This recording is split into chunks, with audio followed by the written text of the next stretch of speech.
Hey guys, in this episode, I've got Hayden Croxall with Croxall Construction Companies joining me. He started his painting business in 2019 on the side while working as a teacher full-time. He kept it on the side for 2019, 2020, 2021, and finally went full-time in 2022. His business is doing almost $2 million a year now with a director who runs the whole thing. He's launched a roofing company, a residential construction company, and part of his whole family of companies is also a commercial construction company. And they're doing almost $10 million a year now. And the dude's got 9 kids. On this episode, we're going to talk about life balance, how to live an intentional life, and how he built his business. I hope you enjoy the episode. I think it's a great conversation that I think you can take a lot away from. Enjoy. This is the Painting Business Pro Show, where we share inspiring stories from people who are just like you, who have created extraordinary results in their business and their life. We'll take the mystery out of it and show you behind the scenes exactly how these results happen. There's a simple process and a roadmap to follow to create life-changing success in business. You are capable of more than you realize. So listen in, discover what's possible, and let's unlock your potential. Let's go. Hayden, welcome. Thanks for chatting with me today, my man. Thanks, Eric. Man, it's an honor to be here. So let's start with the new news I just heard from you moments ago, which is I thought you had 2 companies. I thought it would, and then you just informed me that you actually have 4, and that you're now on pace for about 10 million. So walk us through like what your setup is these days. Yeah, it's been an adjustment, and I feel like every year the role is shifting. And I know we'll talk about the work-life balance, but figuring out how each new role works with that is it's a challenge, but it's worth taking the time to do it. Right now, my role is president of our holding company. And so our holding company is Croxall Construction Companies. That company owns our painting company, our residential construction company, commercial construction company, and then roofing company that we are officially launching here in like the next week. And so that's kind of what we've got going on. I'm partnered with my brother. My dad started in construction back in 2007, and so kind of set the groundwork for us. And this is where we are today. In addition, we have a properties company, me, my dad, and my brother, where different kind of investments, residential and commercial, where those go. And so that's what it looks like. My dad's the CEO of the holding company, and my brother's the director of our commercial construction company. And so it keeps us busy. Nice, man. And so define your role as president. So, because I just heard you mention your dad's actually CEO of Croxall Construction Companies. Yeah. And then you said your brother does what? Your brother's what? He's the director of our commercial construction company. Okay. And then you're president. So what do you do as the president? Yeah. So my role, it's kind of 3 things: vision, sales, and systems. And so as I've stepped into this role, I've been able to also take a step kind of into the commercial and help implement some new systems over there. My dad has built that company really well. We have a really good reputation in the community. We have some awesome guys over there. And now kind of what I'm doing is stepping in and saying, hey, operationally, what kind of systems can we implement that allow for us to operate more efficiently? I kind of took what I've done in the painting company and in the residential construction company and just setting that over there. I oversee a lot of our networking. And so from that standpoint, sales on larger projects, and then vision looking forward 3, 5, 10 years from now. My dad is 60 now, and I joke with him that CEO is the CEO that he really wants is chief entertainment officer. And so his goals, primary role wise would be pickleball, hunting, fishing, traveling. And so me and my brother are kind of working with him on trying to make that a reality, because he's worked hard and has earned it. So, dude, some of this is news, obviously, with the growth, to me. So let's actually go back, because I know you had kind of a, unique story on how you even got into this. I mean, you didn't envision. How long ago did you start your first company? 5 years, coming up on April Fool's Day. Okay, awesome, so nice. You had a memorable, it was kind of a big joke, really. Well, your joke was turning out all right. Yeah, it has. Now, so I grew up the son of an entrepreneur, and I mean, he's always worked hard, and I mean, through the recession, even going through some difficult things. I mean, he's always set an example of what it means to operate with integrity and work ethic, and to love his family well through it all. And so I had that example, and it's one that I'm extremely thankful for. And he kind of had laid it out to where, hey, if you want to come work with me in construction, you can. And I said, like a good son, no. So I decided I was going to go do something totally different. He worked hard to lay it out, and I was like, no, I'm going to go be a teacher. And so I went to school for teaching, and it's because I wanted to do something purposeful. And it was. I ended up teaching for 5.5 years. Graduated back in 2016, and really loved what I did. I taught English to speakers of other languages. So I worked with our immigrant population, which ended up tying into all of this. And so that was a really great experience. But by 2019, I was married. I had 2 sons, and my wife was staying home. And I realized that our bank account was trending in the wrong direction on my teacher salary. And so I realized I had to do something to stop that trend. And I tried doing yard work, just kind of whatever side hustle I could. And then one day I was just like, well, maybe I'll go start a painting company, because I figured it was out of all the construction trades, it was the one with the least amount of liability. Because I was like, if we paint it wrong, we'll just paint it again.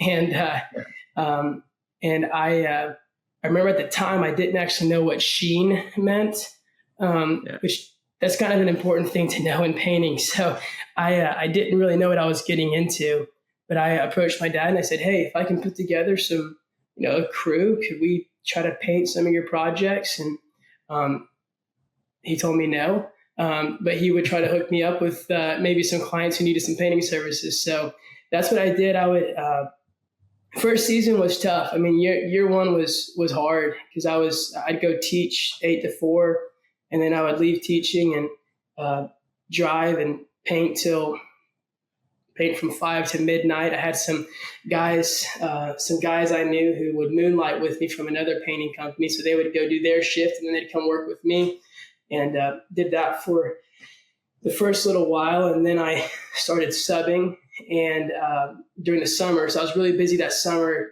trying to do jobs. And so I was selling, I was project managing, I was doing some of the work myself. And then come that fall, I went back to school. And so then it was wake up at 6 a.m., load up my younger brother's truck, and which I borrowed because I didn't have a truck.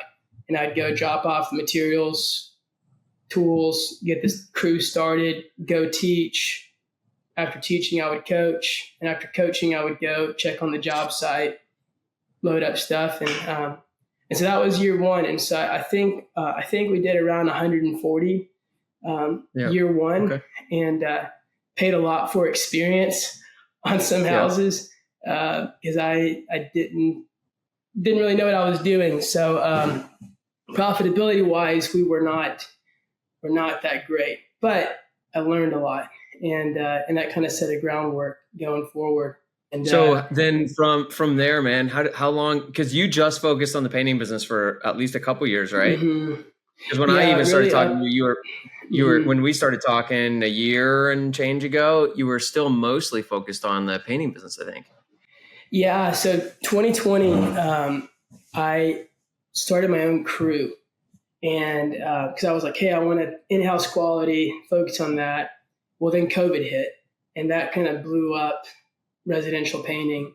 But then a month later, a tornado actually hit Chattanooga, where I live. And so I saw all of these out-of-town storm chasers coming in. And I remember I was doing tornado cleanup. And I remember thinking, I don't think that they have the best intentions in mind of my city. And so a week after the tornadoes, I decided, hey, I'm going to do roofing too. And I remember going home and I Googled, what is a roofing square, which is a kind of an important metric in roofing. But I think the big thing was that I knew, even if I didn't know everything, I could find people who did. And And I think that the cool thing with entrepreneurship is it's really about identifying a problem and a solution, connecting the two, and facilitating the experience. And so 2020, I ended up doing roofing as well. And that kind of helped float us through that initial COVID phase where it'd be Friday, my 2-man crew, which were the only employees I had at the time, they'd be wrapping up work. And I didn't know where I was going to send them Monday, but I wanted to keep them paid. And so we were doing jobs at a loss there, but the roofing helped float it so that I could keep them paid. Then in June 2020 was a year. Our youngest, or our first biological daughter was born, and she had a heart defect. And so everything got upended with that. And so we ended up spending 2 months away from Chattanooga. Had to leave our 2 boys back home with my parents between Atlanta and then Boston Children's, where she had open heart surgery. And that ended up kind of facilitating something that really needed to happen, which was me firing myself from a technician role. Because I was out there with a fire extinguisher, I was selling the jobs, I was managing the jobs, and all of a sudden I wasn't even there. And so my brother-in-law came on, and he would project manage for me. He would go to the estimates, take pictures, send them to me, and then I'd build out the estimates and price it out. And we ended up in 2020 doing 380 at the end of the year. So we doubled, actually more than doubled in 2020. And I really started kind of understanding, hey, I don't have to be there for it to happen. And that was a game changer. Not the ideal thing to force your hand, with your daughter. And that all worked out with her? It did, man. she is a 3-year-old sassy, sweet princess now. So, so we're very thankful. Yeah, man. Thank God. But, there's a great business lesson in there, which is like, all of a sudden you can't do certain things and your business grows. And sometimes you need, I've got a video I'm just about to film that's about that, where it's like, look, if you broke both your arms and you couldn't paint, you'd figure it out and your business would grow. Yeah. Oh, 100%. Like maybe you need, sometimes like you need to rip that Band-Aid off. Like you have to progress to that next level, because your business does more when you do the more valuable things. So really cool. So even though it's a crazy year, so you went from 140 to 380, and then where'd you go from there? Yeah, the next year. And so at that point I realized, hey, I don't even have to be on the job sites really. My brother-in-law came on full time, and we went from 380 to about 820 the next year. And at the end of that year, so we got back into fostering. We had fostered back in 2017. We got back into fostering in 2021. And we got in July of that year, our now youngest son. And then through meeting him, he had 4 older siblings who we got to meet. And so I was teaching and I was doing the painting thing, and it was just too much. And so I ended up leaving painting. I left teaching in December 21, went full on into entrepreneurship 22, and our family grew from 4 to 8 in January. So, so I had a little bit of a fire underneath me to keep me going, because there were a lot of mouths to feed. But a big focus for us in 2022, because we doubled in 21, which was awesome. But something that my dad's always harped on is it's not what you make, it's what you keep. And so we focused more on, okay, how do we focus on profitability as opposed to just our gross revenue? And so we shifted our pricing model, and we ended up going from 820 to 1.25 that year, but our net ended up doubling. So we saw 50% gross revenue growth with then 100% net revenue growth. And that was really big for us. And 22 was a great year economically. We started seeing things trend. Starting in Q3, the residential market started dropping, because that was when recession talks started picking up. And we saw that. I mean, we can go into our QuickBooks, and it was just started tanking. And so 23, I started it thinking, hey, we're just gonna stick with 1.25 as our goal. But what we ended up seeing was that there was an avenue to move into commercial. And so we ended up doing that heavily last year. And we wrapped up the year at 1.6 is where we wrapped up. And we were at 60% commercial after being 90% residential in 22. And so that was a big shift for us. But at this point, we're not looking back. The commercial's been really great. Yeah. There's not a lot of people who go from commercial to residential. That tells you tells you something, Like, for sure. I'm starting to beat that drum more and more. Like, you never hear commercial painting contractors being like, "Man, how do you break into residential?" It's like, no, that's like going backwards, Yeah, I know. And but yeah, I did the roofing thing back in 2020. In 2021, we started throwing some flooring into what we were doing, because we'd have these people moving into their houses and they'd say, hey, a flooring contractor who can refinish our floors? And I was like, well, refinishing your floor is basically painting your floor just with a stain. And so we ended up getting a sub crew in and started selling some jobs there as well. And then in 22, when I left teaching, I started an exteriors company with a buddy of mine.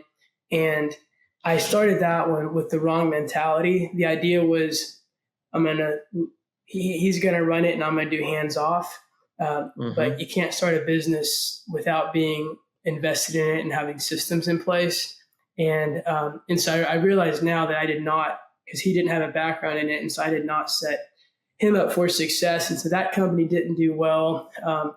But through that, I got into the commercial roofing space and ended up winning a pretty good sized commercial roof job. So I got my GC license in preparation for that.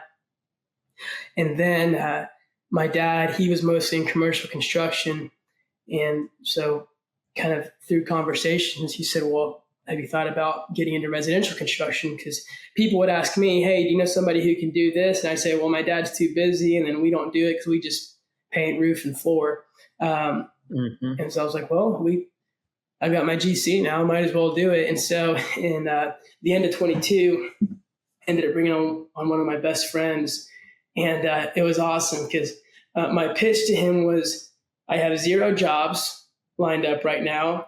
I have a commercial roofing job, and I think I'll be able to pay some of your salary with the proceeds from that. Do you want to come work with me?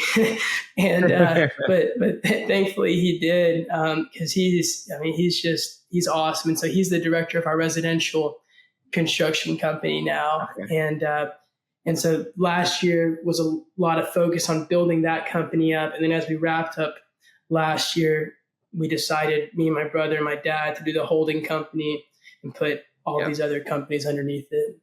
Wild, man. All right. So I can't believe you were doing teaching for the first 2 to 3 years of that. That's pretty crazy. And then you ended teaching in 2021, it sounds like. So 22 was your first full year not teaching. And so now you've got, who runs the painting business now? Yeah, so we have a new director who just started in February, and he's been awesome. He's got, I shifted my approach, and instead of hiring for experience, hiring for character and work ethic. And so he served in the police force for 8 years, and that was the bulk of his career. And so he's got a lot of leadership and discipline and character. And so I was like, hey, any interest in coming and running a painting company? And so he's jumped in and again, just been awesome. I meet with them twice a week, and that's kind of the bulk of my direct involvement with the painting company right now, except when it comes to really large scale commercial projects. I'll step in on the sales side of that. Great, man. All right. Well, there's a couple of things that I heard that we could kind of jump into that I think would be valuable. One would be how you put directors in place to run companies, because that's a unique thing that I think a lot of people don't know how to do, would be nervous to do. Obviously got best friends and family, but then you've got this new guy who's running the painting company. So I'd be curious to dig in a little bit to just how you basically are handing off operations of a whole company within a couple of years. Not an easy thing to do. That's super unique. If you weren't aware that that's a unique thing about you, I think that's always good to know. Second thing that might be interesting to touch on is just like networking. That's something I think that's probably a gift for you as well, with the large commercial roofing project you landed, the transition to commercial painting. Obviously, your dad's probably influenced you a little bit with all the commercial construction, has a little bit of an insight there. So I think that would be interesting to talk about. And then, of course, work-life, balance and the big transition that happened for you around that. So let's actually start there, man. Like, what was it? I know that transition was roughly a year ago. When you started to really take more control over your schedule and time in life, I think, but you can correct any of this.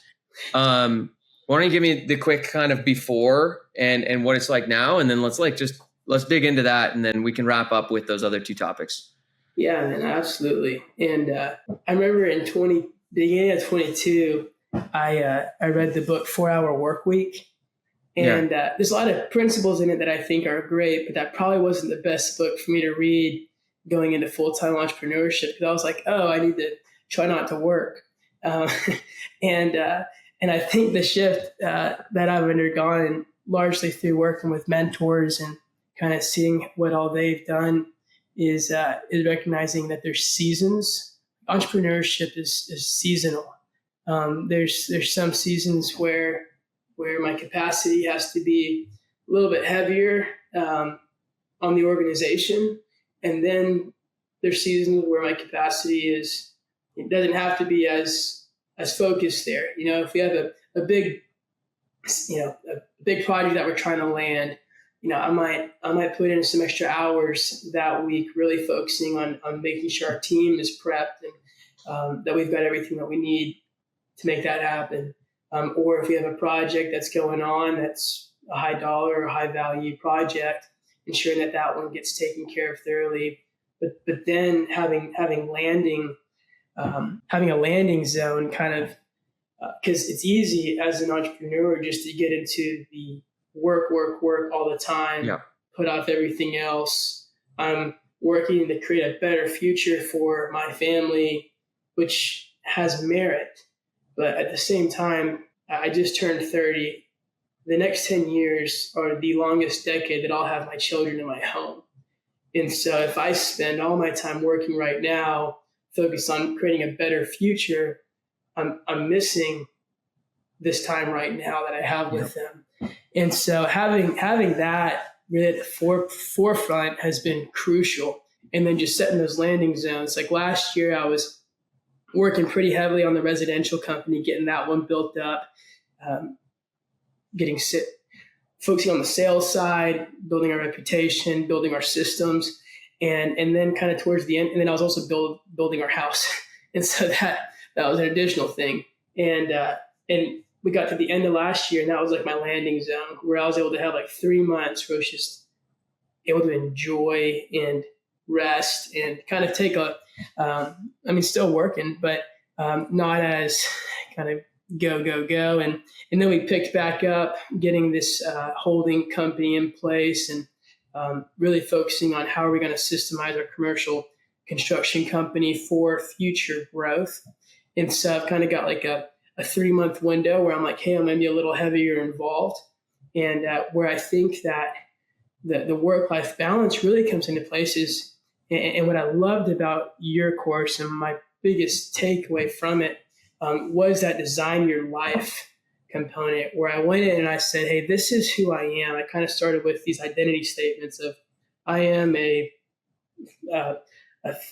faithful husband. I'm an intentional father. And I said, hey, these are the things. This is who I am. What does that mean in terms of what do I do based off of that?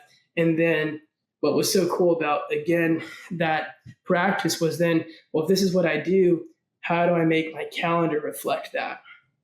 And so my calendar, which I now live by, because I came into your course thinking, how am I supposed to organize my week? I'm an entrepreneur, like things come up, like you can't organize it. But I've actually realized, no, actually I can. I can organize for the unpredictable, or I can plan for the unpredictable, and that's been huge. And so I live by my calendar, and I've got little things kind of built in there. It's like Friday mornings, I've got a little extra time where I can either help my wife with some of the kids or take the kids out for a short little field trip or whatever. And then Monday mornings and Tuesday mornings and Thursday mornings, I take some of our kids to school, and all that's on the calendar. And because it's on the calendar, it can be protected. And then everything else is regimented. I don't flex. And so if somebody says, hey, you want to meet up? I say, yes, here's the available dates. And usually it's a couple weeks in advance, because and I do all of that so that I don't have anything on my calendar after 5:00 during the week, because my primary goal is to love my wife and love my children well. And that means that I have to create that margin. And so I'll strive to be efficient and perform well during those work hours. And there are times where, hey, kids go to bed, and I tell my wife, hey, we've got this coming up. I really need to focus on that. But having that schedule built out kind of gives me a foundation for it all. And that's been game changer. Yeah, it's amazing. So you got after 5 is work free until maybe the kids are asleep. There might be something you work on after everybody's in bed. That's pretty much your weekdays after 5. Yeah, and there's, because we have a lot of kids, and so some of them are in different schools and stuff, and so sometimes I'm getting home 5:30, and if there's a meeting that runs a little bit late, sometimes I might get home 6. But I try to, like, the bedtime routine is my time with my kids. So I handle the bedtime routine because I help them brush their teeth, they get their pajamas on, and we read and we pray together. And then they have their individual kind of bedtimes. And that's just important to me. And so we don't do like a ton of like extracurricular stuff. Like our evenings aren't, over here and over here and over here. This is our family time. And we really protect that. Yeah. So you've got your evenings protected. You've got a few days a week where you're with the kids in the morning, you're taking them to school. What about weekends? Yeah, I as far as like going to job sites, and we set expectations on the front end with clients, and because I don't manage any projects, but I'm a touch point with a lot of our clients from a relational standpoint, and with all of our employees, product managers, directors, try to set the expectation on the front end, like, hey, these guys are focused from 8 to 5, Monday through Friday. Weekends, you probably will not get a response from them. And with that said, they've got my number if there's an emergency. So there's times where I might field an email, field a text, field a phone call on a Saturday, but it really doesn't happen a ton. And I think that's largely because of expectations that are set on the front end. Yeah. Our commercial company, there's times where we have some weekend kind of shutdown projects going on. And those are times where you have to be, again, it's that season. It's the exception though, more than the rule. Exactly. Yeah.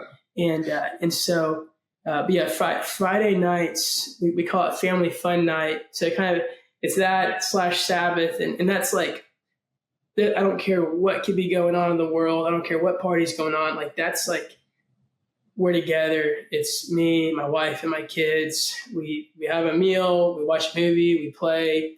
And so having those cadences and that routine, I think kind of allows for the rest to take place that needs to.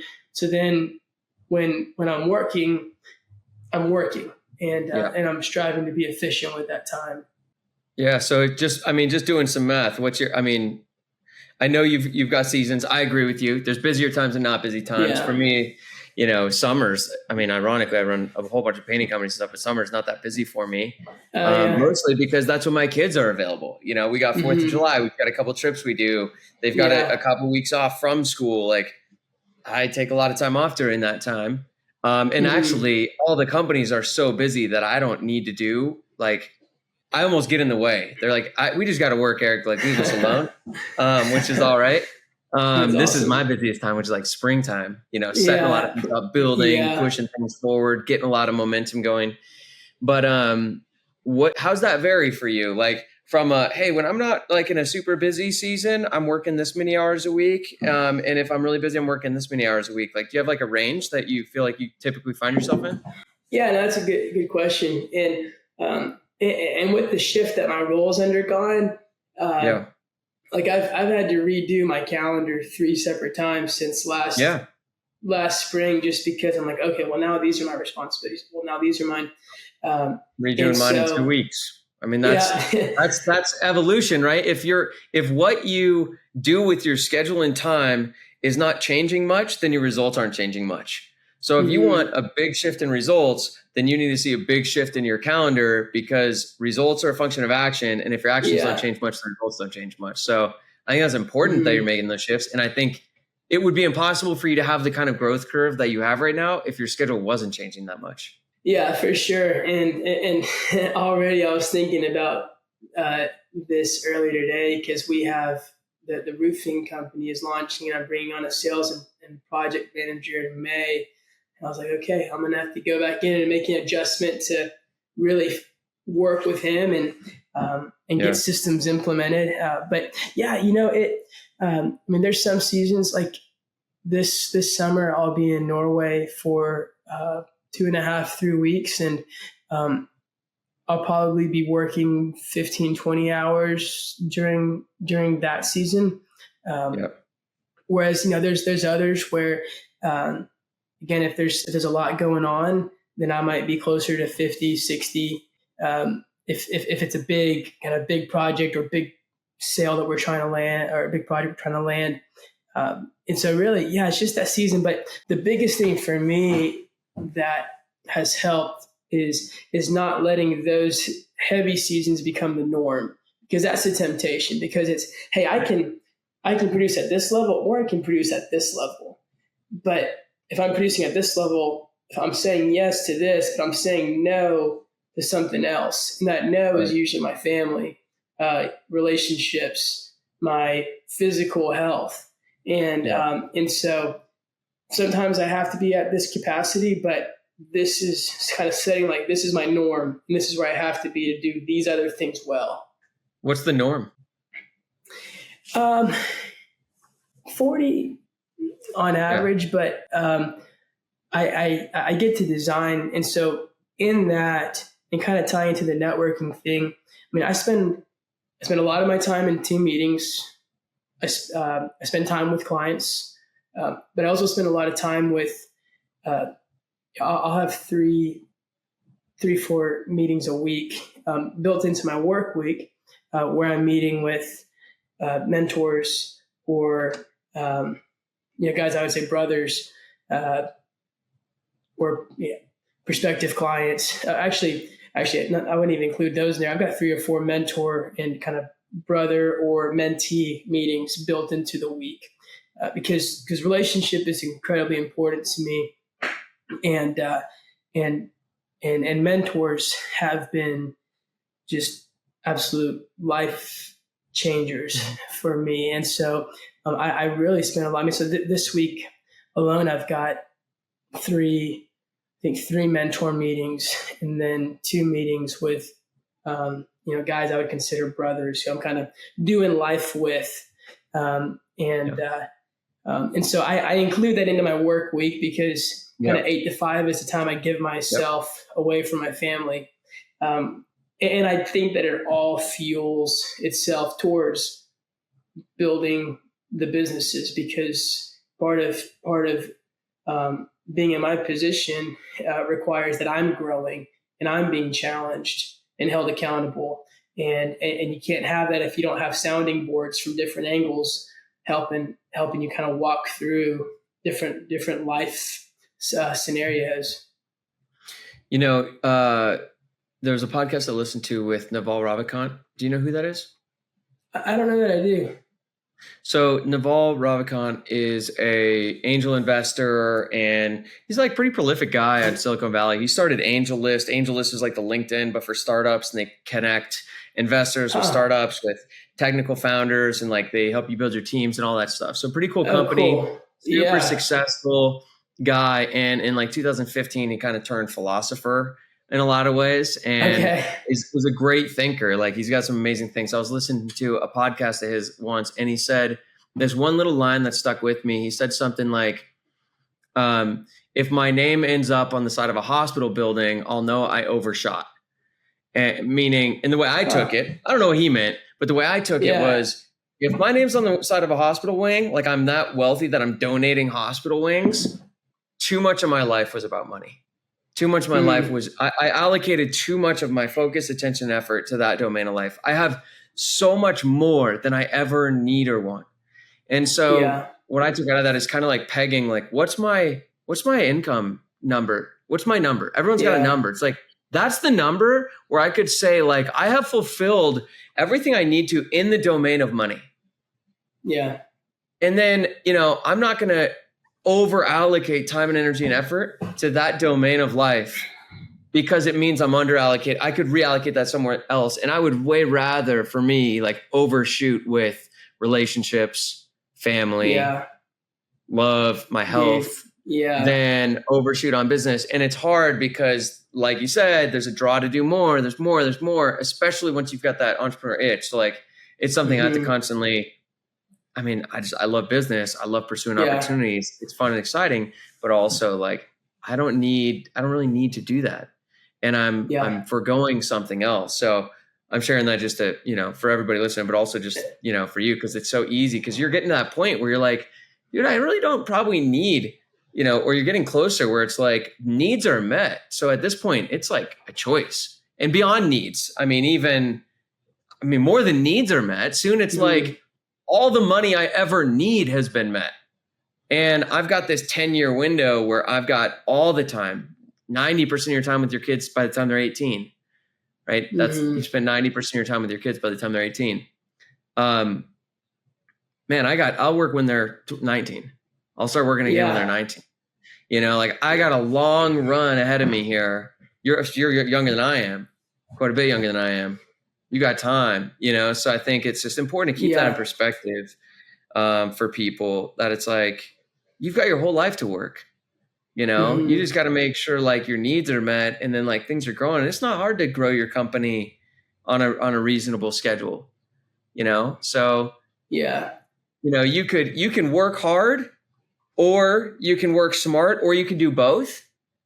And if you got to do both for a long time to be a billionaire, to build something gigantic, you got to do only one of those for just consistently, and you'll build something huge. I think you could just work smart for 10 years and you'll build something huge, way beyond what your dreams would have been, So that's more like my take on it is like, dude, you don't need to overwork hours. You just got to make sure you're really good with the hours you do work, and let that growth compound for 10 years, and you'll have exceeded whatever goals and ambitions you had.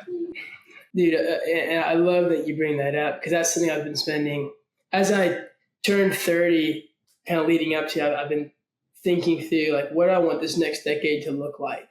And like you said, like that entrepreneurship kind of bug or whatever, it's constantly saying like, hey, you could go do this, you could go do this. Well, what if you put this into it and you could scale?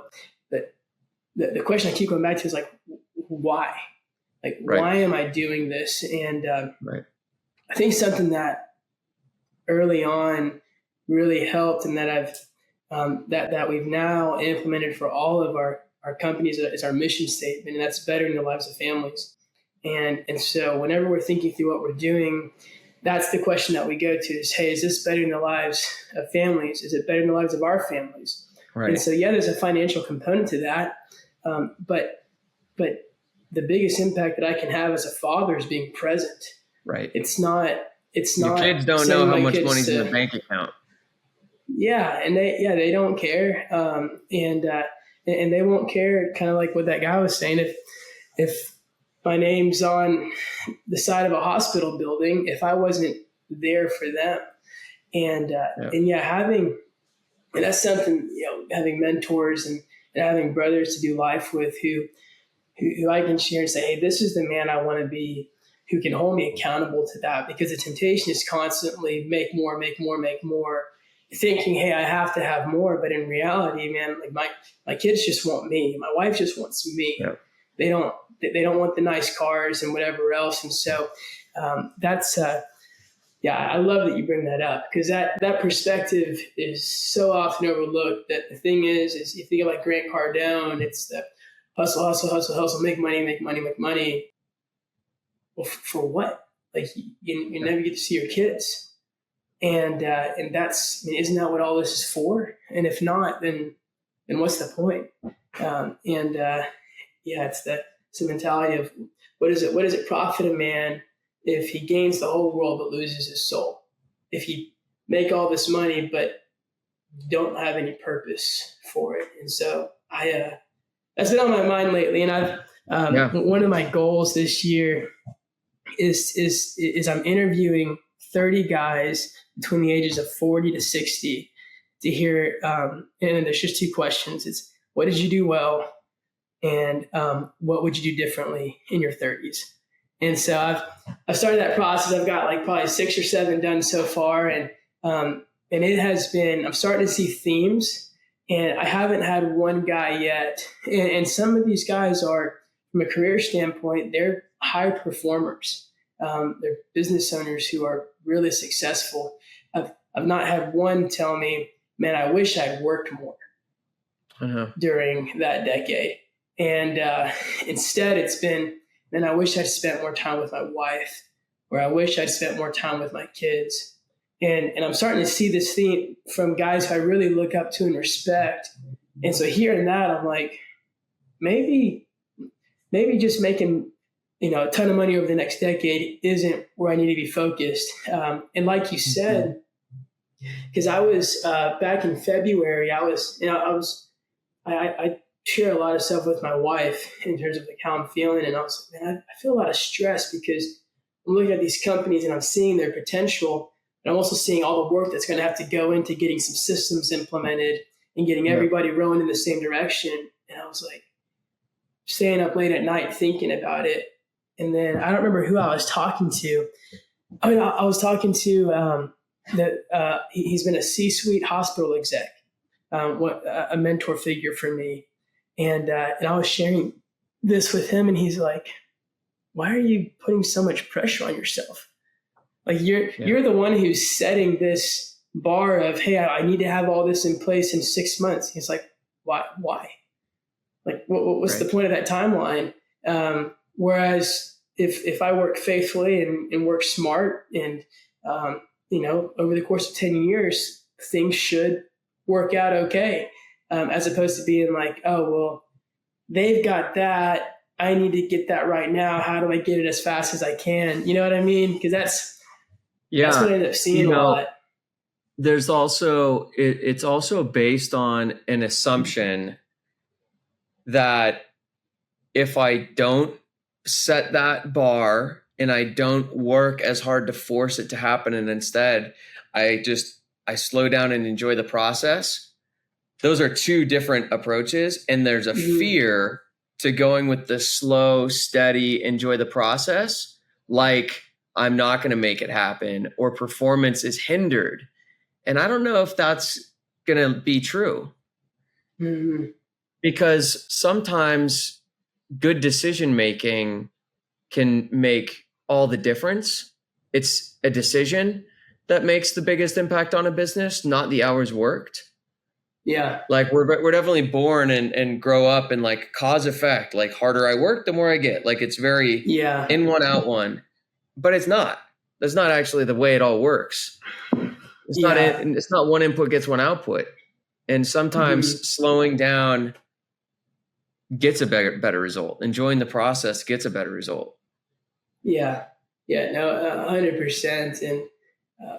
And that's something I think that kind of early on that I realized. And like when I was forced out of the field essentially because Vera was in the hospital, my time shrunk, but the impact of my decisions increased Right. because Right.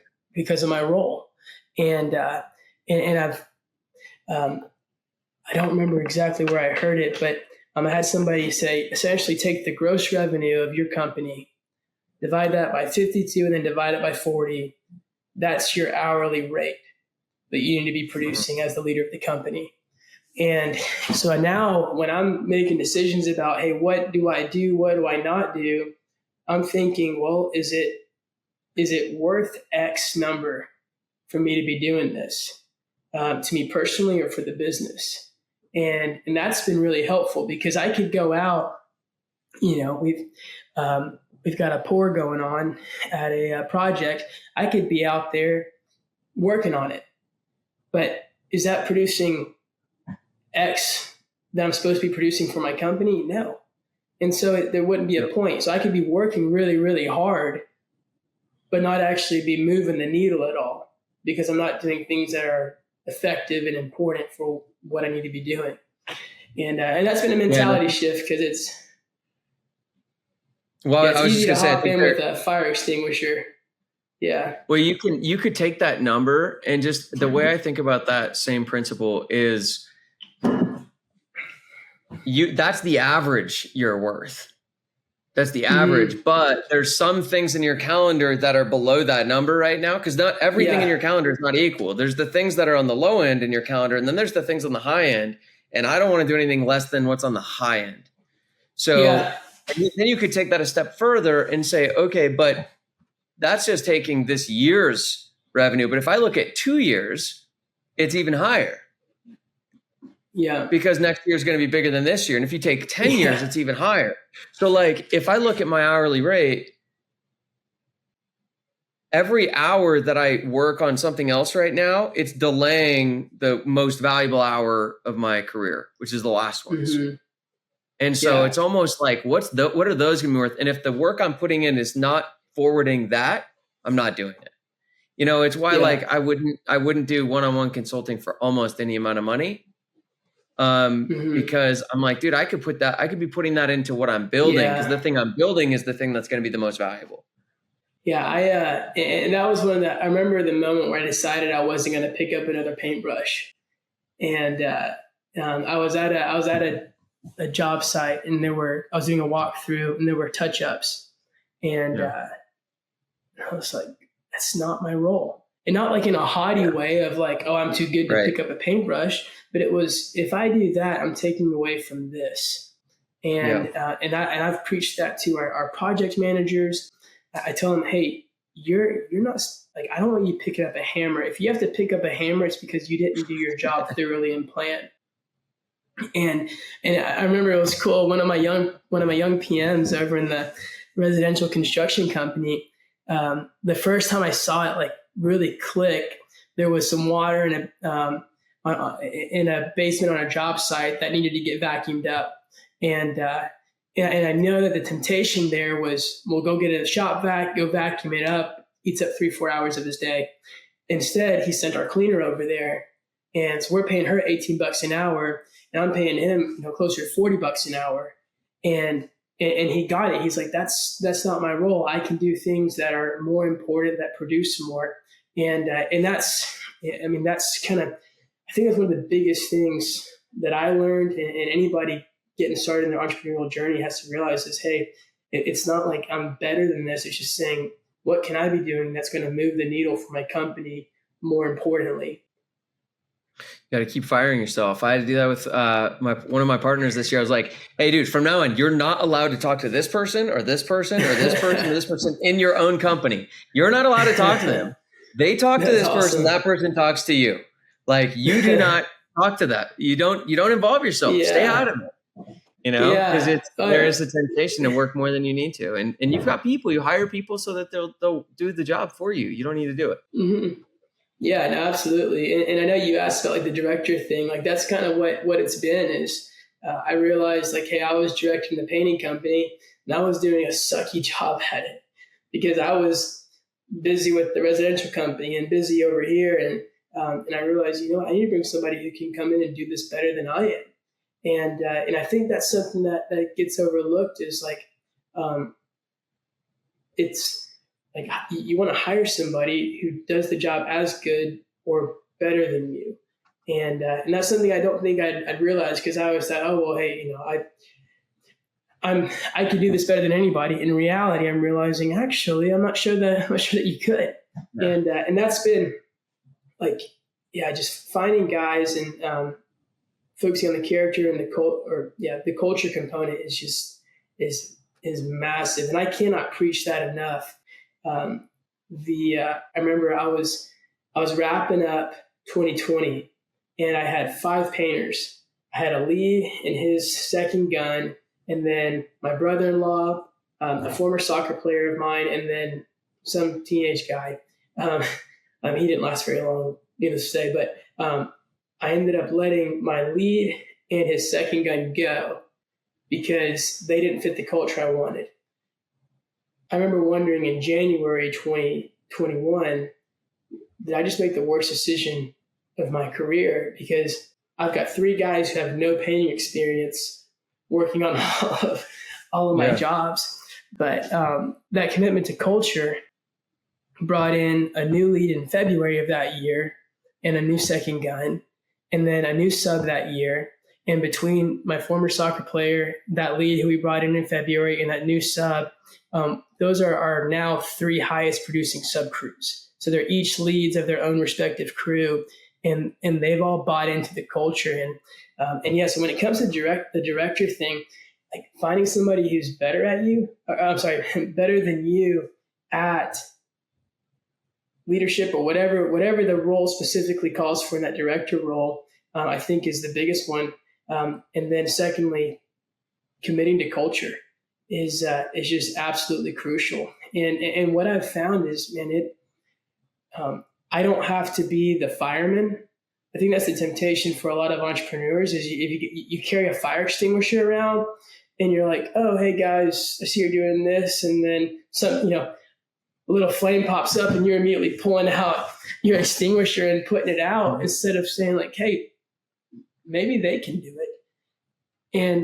And so kind of just taking a step back and saying, hey, I'm going to put my fire extinguisher away. I'm not putting this fire out. Even today, I was talking to my director of the painting company, and there was a client who was, they were having some difficulty with. And I texted him and I said, hey, text me her number. I'm going to call her. And I thought about it and I called him. I said, hey, here's maybe what I would say. I'm not calling her. And because I hired him to take care of that. And you know what? He did a great job. He didn't need me to do it. Right.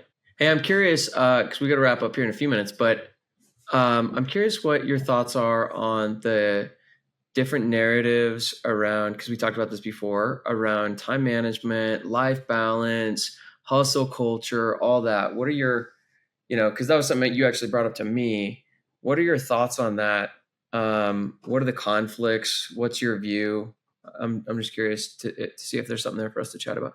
It's a tough one because I know and I was thinking back to it because I had a guy who's thinking about starting a painting company reach out to me and kind of ask me about my experience. And I was like, well, the first season I was busting it. Then again, I was also a teacher too. So I was working kind of two jobs. And so I think that there is a season where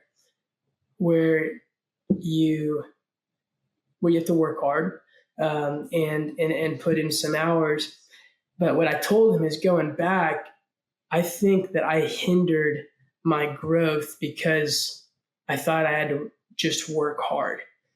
And like what you talked about, the working smarter approach, I think there's a way to do it without having to completely sell your soul and work 80 hours every single week. Especially in the sub world, now you can go out and start a painting company and just focus on selling and project management. You don't own a single paintbrush. You don't do any of that. You focus on finding good subs. You focus on marketing. You focus on sales. You focus on project management. And all of that can be done in a normal kind of in a normal work week. I think we look at, and I'm on LinkedIn a lot, and that's where a lot of narratives get pushed. It's either like the one where it's like, hey, work all the time, or hey, I never work. I live on the beach. I make crazy amounts of money, and I think that there's fallacies in both of those, because the one of them is just, hey, I just work hard, but there's no why to it. And the other one is, oh, I don't want to work. I'm not willing to put in the work. And I think there's the seasonal approach has really helped me. A guy I follow on there, Mike Beckham, he's the CEO of Simple Modern, which is a hydration company, water bottle company. And his content has kind of helped me navigate this, because the dude's doing some massive deals, and he's involved in his company, but then he's also able to take time and be with his family. And like what you said, like you're in the spring and you're kind of like, right now it's focusing on systems and how am I ensuring that the different companies are prepped. But then when the summer comes, you've got this landing pad where you've designed your schedule to be able to take that time. And I think the big thing is just prioritizing. It's prioritizing that time, because I think a temptation of mine, Eric, was that I would set time aside for my family, and then I would axe it. That was the first thing I axed. And then fitness and that kind of stuff. Like I would axe it. Like, oh, I got to go do this. But the only reason I thought I had to go do it was because I'd set this timeline that said, oh, well, I have to reach this point by this timeline. When in reality, I was the only one setting that timeline. And so I think it comes down to just what's important. Like, why am I doing this? And because while I might say, oh, I'm doing this for my family, does my schedule, does what I do actually reflect that? I know that historically it hasn't. And have you asked them, what do you want? And most people is like, no, because they say, what I'd like you to do is be home more, or whatever. I mean, I do that with my team. Like that's where that's where I'll push, because I've got a good balance there, but I'll push myself in work, because I'm like, hey, I'm moving this business forward, not for me. I'm moving it forward now for my team, because I want to create more opportunities for them. But I haven't actually asked them, hey, what do you want? And do you want me to be pushing it this far forward? Or am I working for your imagined wants that I haven't asked you about? Dude, I think that there's merit in both those sides, but they're both preaching that it's like the way, and both sides meaning like work. Like Alex Hormozy's over there, like you just need to work, and weekends are available for work. And I'm like, dude, that works for him, because that's like what he wants. Like, good for him. But he preaches it like it's the way, and it's not the way. And then there's people who are like, the way is work 5 hours a week and be on a beach and da. But I've done that, and it gets old. And so I think but for some people it doesn't get old. So I think the most important thing is first, and this is where the whole design your life stuff comes from, but it's like, first, it's like, what is your intention in life? Like, let's look at your life. What's important to you in each domain? Now, how do you build a schedule that's consistent with that? And then I've got boundaries. And so for me, the thing I do a little different, I don't know if that's the right way to say it, but sometimes there's seasons where I've got to get all this stuff done, so I work more. But I think that there's almost always a better, faster path if you're creative. So like if I've got 20 hours and I say, hey, I want to get from A to B and I've got 20 hours, but it's going to take me 30. One thing I could do is just be like, all right, I'm going to work extra hard. Or I could say, look, I'm going to take 3 hours of that 20 and I'm going to figure out how to do it in 17. but being Yeah. more creative, leveraging more resources. Like I think that's what I'm in the process of right now, because what I do a lot of is I create a big goal and then I think until I'm like, okay, this goal can get accomplished with this plan that fits inside of my commitment, my committed hours and schedule and Yeah. resources, whatever. But then I add like huge commitments to it where now I'm like, dude, I can't, Yeah. there's an example is from Peter Diamandis. And it's not just Peter Diamandis. Who else talked about this? I think it's from the guy who ran Google X. I'm forgetting his name, but he says, if you've got a car that gets 50 miles a gallon and you want to build a car that gets 55 miles a gallon, you can make it lighter. You can optimize the Yeah. tires. Like you can make tweaks to the car to get to 55. But if you want to build a car that gets 500 miles a gallon, you have to destroy the whole thing and start from a blank piece of paper. And I think that's the working smart. Like that's hey, Yeah. if you can't achieve your goals in the time allotted to achieve your goals, then you need to slow down and think, what's the different series of action to get to that goal in the time Yeah. allotted for my goal? And I think that's like that approach is just massively underutilized by people. Yeah. Well, It's just like the toothpaste principle. It's what's like that one? if you've got you got a tube of toothpaste and you put it on your toothbrush. Well, then when you've got that tiny bit of toothpaste left, well, you figure out whatever way you have to get it out. And I think what's been cool about the calendar thing is being able to say, hey, this is the slot that I've got to get this done. And it's my job to figure out how to do that. And especially for guys moving into leadership roles, kind of preaching that, hey, you should be able to do your job in a 40-hour work week. I tell that to my project managers because I fully believe that they can. It's just a matter of how are we going through and balancing. And actually, I'm going to be taking all of our leadership guys through the Design Your Life stuff I think Q3.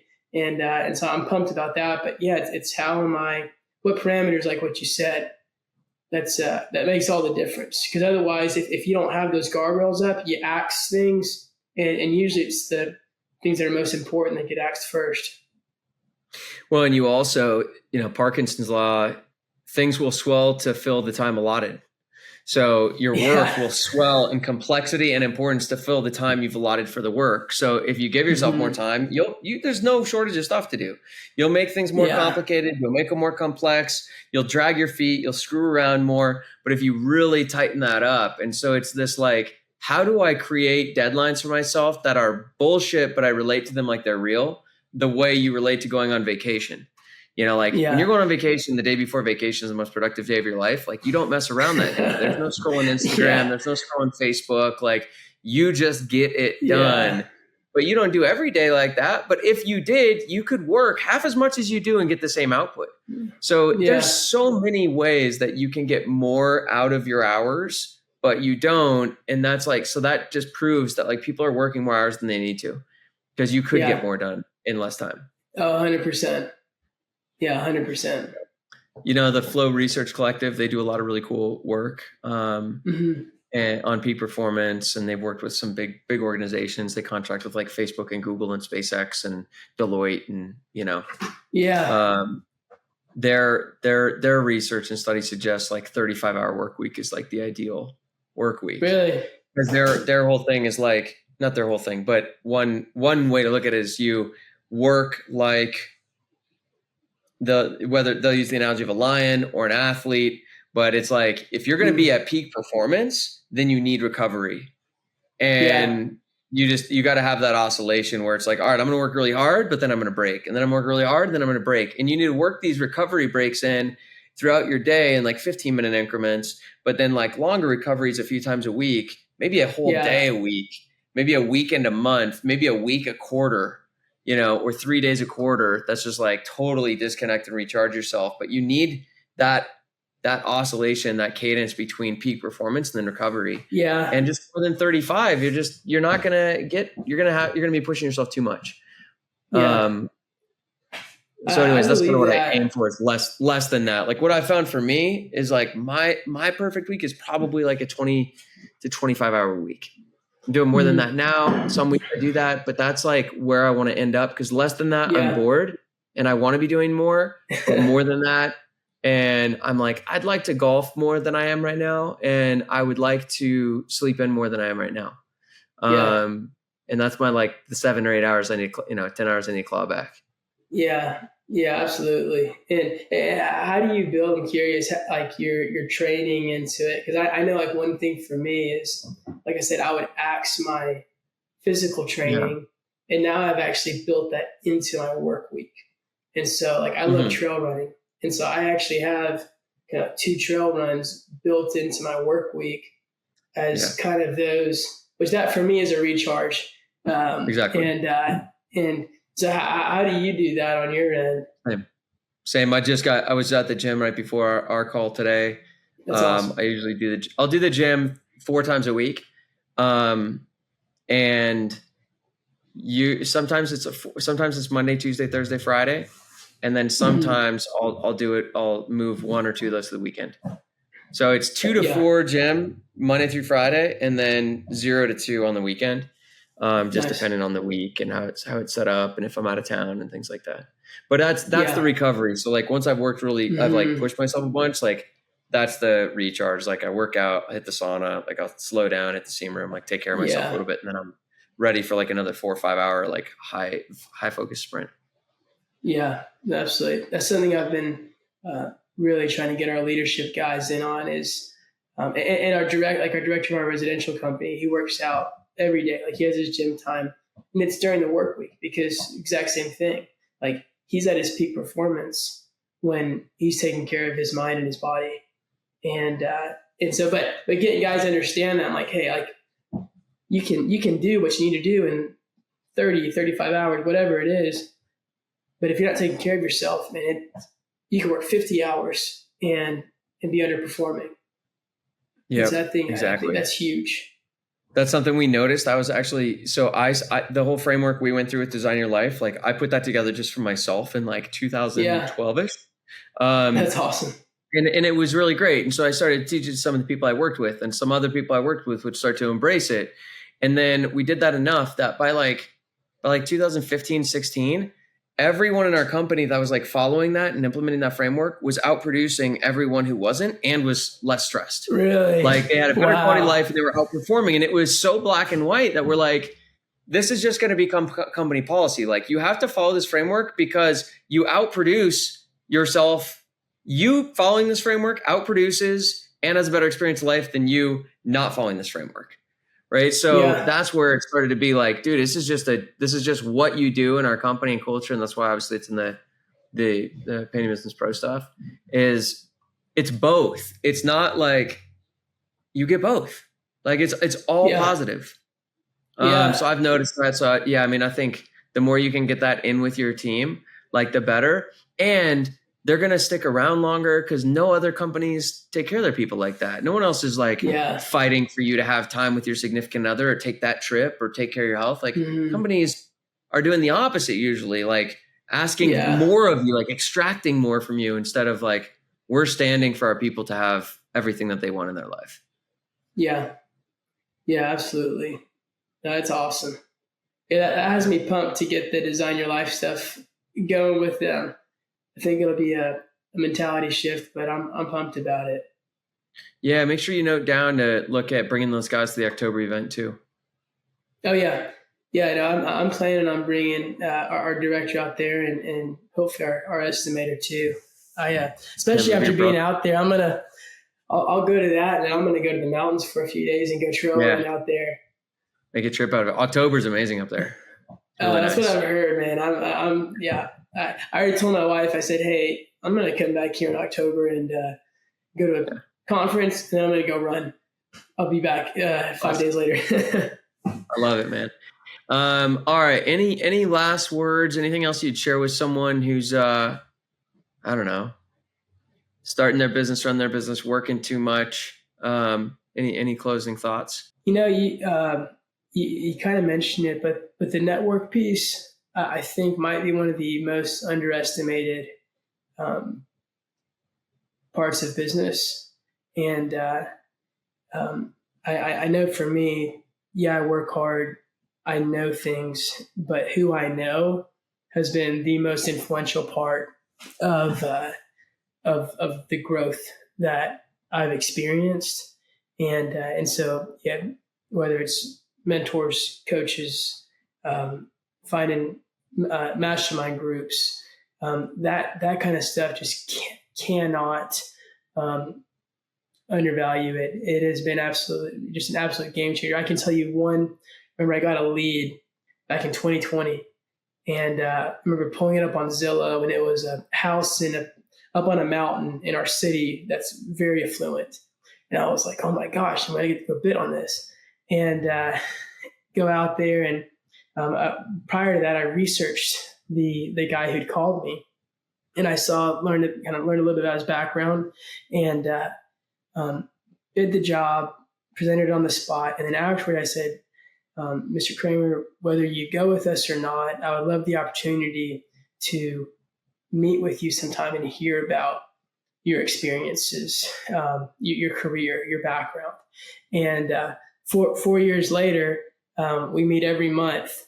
And through that one connection, and this isn't even an understatement, just through his one connection, we've generated, I think, probably going on 7 million in revenue across our companies. And I mean, absolutely life-changing, the connections that I've made through him, but it was all because I sought out a mentor and took that step with networking. And that was it wasn't that, hey, can I make money? It was, hey, can I learn from you? And that I think is one of the most underestimated parts of business. So that's what I would encourage somebody to do, is to go out and try to find a mentor, because the network that you are in by proxy can change your life, and it has mine. I'm with you, man. I mean, yeah, great. Awesome, Hayden. Well, thanks for joining me, dude. You're the man. Keep rocking. We'll talk again soon. I'll see you in October, and awesome. Have an awesome time in Norway. Thanks, Eric. Appreciate it. All right, brother. All right. See you. Hey guys, thanks for listening to the show. I hope you found it valuable. We make these episodes in the show for you, truly. So your feedback is super valuable to us, whether it's, things you liked, things you didn't like, what you want to see more of, what you want to see less of. Any feedback you can give us is going to be super helpful as we continue to evolve and improve the show over time. And if you want a copy of the Fast Growth Roadmap for Painting Contractors, which really simplifies the steps you take to building a business, we've got that resource for free for you. Just check the description or the bio where you're watching or listening to this episode, and you can just click and download that for free, and it should help give you a good roadmap for how to build and scale your business like the people that you're listening to on the show. So thanks for listening in. We'll see you soon.